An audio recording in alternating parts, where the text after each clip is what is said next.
basic mechanisms of action around ketones, they're very different from glucose, where you can think of them as cousins. They kind of operate opposite to one another, where high glucose is low ketones, low glucose is high ketones. So one way to think about it is you want to spend your life with less elevated glucose. An equivalent statement is you want to spend your life with higher elevated ketones. And you want to use more ketones as a fuel. And the mechanism of action on it is that when ketones turn into cellular energy, so ATP, if people remember their high school biology, the mitochondria is the power plant of the cell. You have substrates that come into the mitochondria, and that gets there's something called the Krebs cycle, where the substrates interchange with other different factors and they create ATP, and ATP is the energy currency of your cell. When ketones turn into ATP, they do it more efficiently than glucose. So they use about 30% less oxygen to do so. And in that conversion process, they create less oxidative stress. You can think about your metabolism in general is this engine, where if you're putting fuel into an engine and that engine is running for years and years, there's going to be some gunk buildup. Like an engine cannot run just indefinitely for 1,000 years. The engine is going to have some buildup, but you can use cleaner fuels that cause less damage to the functioning of that engine over time.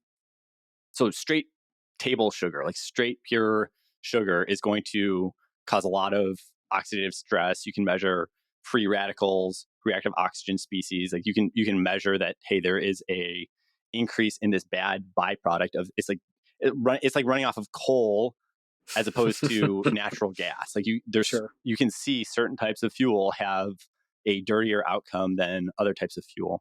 So ketones are really efficient on those aspects, where they use less oxygen to begin with, and then they create less oxidative stress as you are metabolizing them.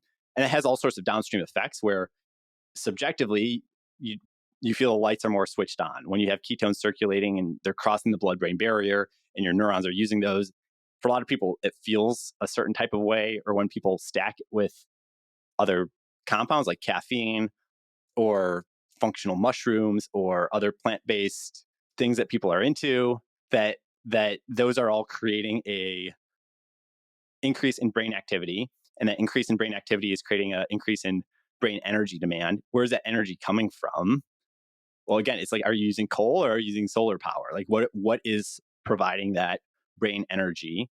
So subjectively, a lot of people feel switched on when they're drinking ketones, when they have elevated ketone levels, when they're drinking ketones as well. A lot of people, the insight was, again, rolling back to what the insight was, a lot of people feel really sharp when they're eating low carb. They feel really sharp when they're doing a intermittent fast. They feel really sharp when they're on a run and they feel runner's high. In all these contexts, they're inducing their body to elevate ketone levels. So a drinkable ketone isn't meant to like replace those. It's meant more as another tool in the toolkit of, hey, if you like the way it feels when you have elevated ketones, this is another way to get there that you can use and compound with the other lifestyle and diet things that you're doing.